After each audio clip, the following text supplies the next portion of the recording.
Hey, Steve Stein from GuitarZoom here, and I thought I would give you just a little backstory on the reason why I decided to create this chord progression course and how it can help you. When I was a kid, I learned how to play a lot of songs by ear. I didn't have a lot of lessons, and I didn't know anything about music theory or anything, but at the time I was learning a lot of metal music because that's what I was really into, which I still am.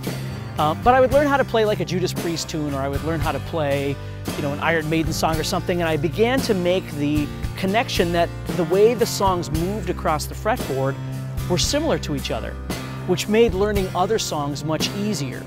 So not only with this course are you going to develop ear training, but you're also going to be working on visualization of your fretboard with these chords and these chord progressions, which is really, really important. The second thing that I thought about is as you continue to grow as a guitar player, you wind up learning a lot of songs. You might join a band and you might have 50 songs or 100 songs or 200 songs that you learn. And if you don't start kind of making a connection that a lot of these songs are actually very similar to each other, they're actually using the same kinds of chord progressions, they're just in different keys and things, that can make your memorization of all these songs much easier, and your ability to be able to access those songs and remember how they go. Versus not really realizing that there's a similarity between all these and having to remember all this stuff, which is insane. The third thing I thought about with all that is trying to teach you a little bit about theory, understanding that some songs use what I call logical theory, which is they come from a key and all the chords fit and everything like that, which is great. But what do you do with songs that aren't logical?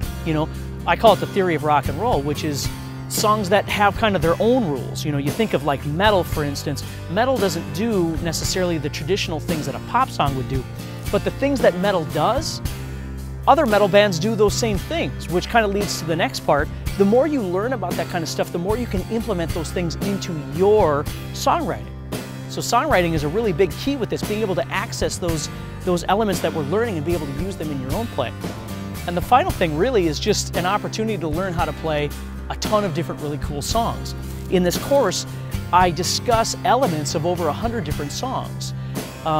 So there's lots of different really neat things from, again, blues songs to rock songs to folk songs to metal songs and punk stuff. There's all kinds of different stuff in here that you can explore and just have some fun with. So there's lots of different levels of learning that can happen with this guitar course. So I just want to take a minute and explain to you kind of what it's about and how it can help you a little bit. So make sure you have a great day and take care and stay positive.